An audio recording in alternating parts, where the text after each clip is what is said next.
Welcome back to the channel, everyone. I'm so glad you're here with us again. Today, we are diving into a topic that touches the hearts of many parents and families. Why is it that the more we try to control our children, the more they seem to drift away from us? As parents, we often act out of love and concern. We want to guide, protect, and support our children. But sometimes, despite our best intentions, our efforts backfire.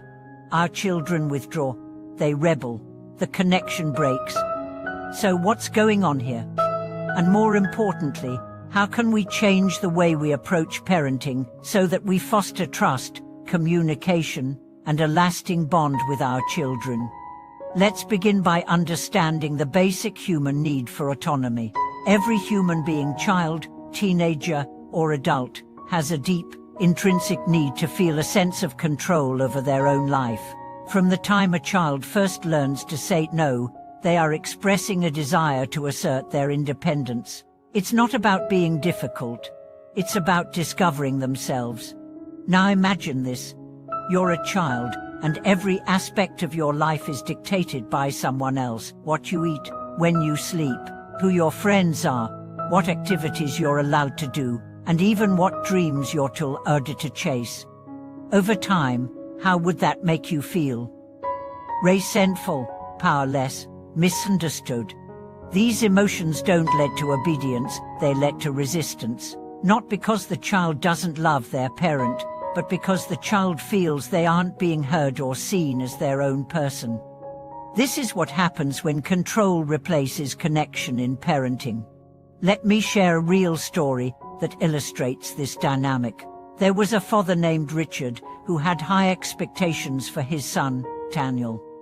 Richard wanted Daniel to become a doctor, just like he had. He believed that pushing his son toward a career in medicine would ensure a secure future. Every time Daniel expressed an interest in art or music, Richard dismissed it as a waste of time. "You'll never make a living with that," he'd say. "You need something stable." As Daniel grew older, the tension between them grew. He felt unheard, unseen, and suffocated. Eventually, he stopped sharing his dreams altogether. He went to medical school, but halfway through, he dropped out. He moved away from home and stopped communicating with his father. Years later, when he was finally pursuing a career as a music producer, he told a friend, "I never hated my dad. I just couldn't be myself around him." This story is more common than we think. And it begs the question, what matters more, forcing our children to live the life we think is best, or supporting them as they build a life that's truly their own? The truth is, when we try to control our children, we are often driven by fear. Fear that they'll make mistakes, fear that they'll suffer, fear that they won't live up to their potential. But here's the paradox.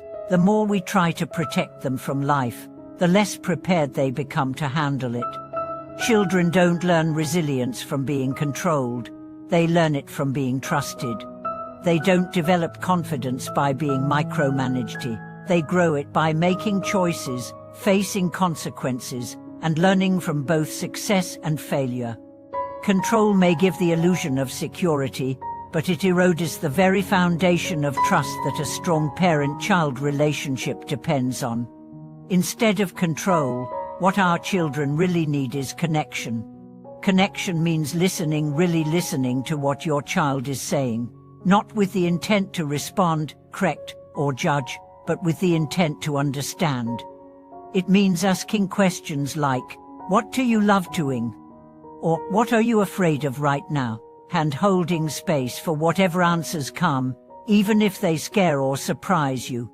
Connection means validating your child's feelings, even when you don't agree with their decisions. It means saying, "I may not understand why this matters to you, but I'm here for you." That's how trust is built, not by dictating a path, but by walking beside them as they find their own. Let's look at another story, a mother named Caroline and her teenage daughter, Lily. Caroline used to be very strict. She enforced curfews, monitored her daughter's phone, and controlled her schedule to the minute. Lily began to withdraw. She stopped confiding in her mum and started hiding things. The relationship was strained. Then one day, after a particularly heated argument, Caroline took a step back and realized something. I'm trying to raise a perfect daughter, but I'm losing the amazing one I already have. So she changed her approach. She started having open conversations with Lily, honest, non-judgmental talks where Lily could express herself freely. Caroline started setting boundaries, not to punish, but to protect. She began to see Lily not as a project, but as a person. And slowly, their relationship healed. This shift from control to connection is powerful. It allows parents and children to become partners in growth, not opponents in battle. But how do we, as parents, begin to make this shift? It starts with self-awareness. Ask yourself, what am I trying to control? Why? Often, our need to control comes from our own unresolved fears and insecurities. Perhaps we weren't allowed to choose our own path growing up, so now we try to overcompensate. Or maybe we fear failure so much that we try to prevent our children from ever experiencing it. The key is to recognize these patterns and consciously choose a different path. Next, foster open communication. Make your home a safe space where feelings, questions, and even mistakes are welcome. Let your child know that they can come to you with anything and mean it. When they do open up, resist the urge to lecture. Instead, listen with empathy. Encourage independence. Let your child make age-appropriate choices. Let them face the natural consequences of those choices. Offer guidance, but don't always step in to fix things. Trust that they are capable of learning, growing, and becoming their own person. And perhaps most importantly, model the behavior you want to see. If you want your child to be honest with them.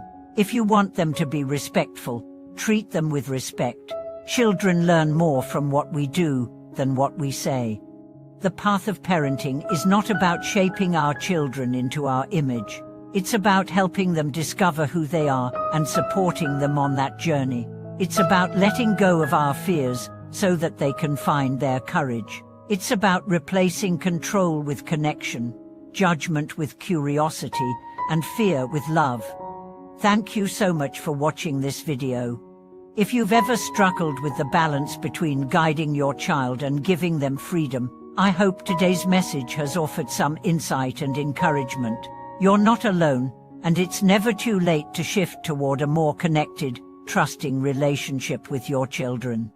Please like, subscribe, and share your thoughts in the comments. How have you navigated the challenges of parenting? What changes have helped you build a deeper connection with your child? Until next time, stay patient, stay present, and remember that your love is the foundation your child needs most.